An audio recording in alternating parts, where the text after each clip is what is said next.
Photosynthesis is a tree-based, area-influence with trees and tree-centric economic game released in 2017 and designed by Hjalmar Hawk with art by Sabrina Miraman. The goal is to grow some trees. Proceed through the life cycle of your trees from tiny seeds to arboreal colossi, soaking up as much sun as possible. To set up, place the main board in the middle of the table. Place the sun segment on the sun symbol on the board with the revolution counters in a descending stack nearby. Make 4 stacks of scoring tokens sorted by shade and number of leaves in descending order near the board. Each player chooses an available color or species of tree and takes the corresponding player board 6 seeds and 14 trees. They also take a light point tracker and place it on the 0 space on their board, along with 4 seeds, 4 small trees, 3 medium trees, and both large trees. The remaining items form their own available supply. The youngest player starts the game and takes the first player marker. Then, in turn order, each player will place one of their small trees on an outside space of the board, repeating this once more with a second small tree. In Photosynthesis, players are the trees themselves. Don't be too stiff about it, sometimes you have to branch out. The game is played over 18 rounds, or 3 full rotations of the sun segment around the board. Each round is broken down into 2 phases of photosynthesis and life cycle. In the photosynthesis phase, the sun segment is moved to the next position, skipping this in the first round, and then each tree not in shadow earns light points of 1, 2, or 3 for small, medium, and large trees sizes, respectively. Trees cast shadows behind them, the side opposite the sun segment, blocking light to the same size or smaller trees in the next 3, 2, or 1 spaces for the large, medium, and small tree sizes, respectively.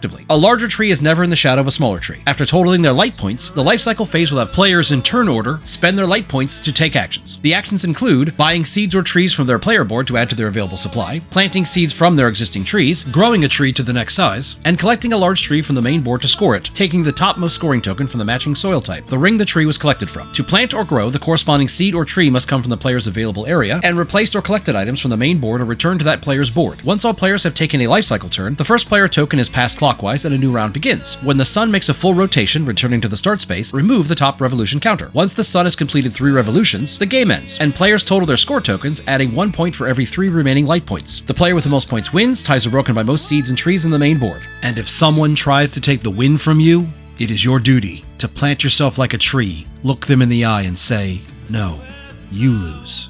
What is it about tree-based games that makes them so mean? Forest Shuffle is about denying your opponents access to the cards they need to combo their score. Arboretum is about denying your opponents access to scoring their curated paths of trees. Photosynthesis is about denying your opponents the life-giving rays of the sun itself so as to watch their great works literally wither and die in a shroud of darkness while you rise as a wood-bound tyrant holding the forest in a vice grip of desiccated bark and rotting leaves. Or am I reading too much into it? Again, I get invested, and I won't apologize for that. If I didn't, I wouldn't be here today. And if a tree falls in the forest and no one is around, I'm always game.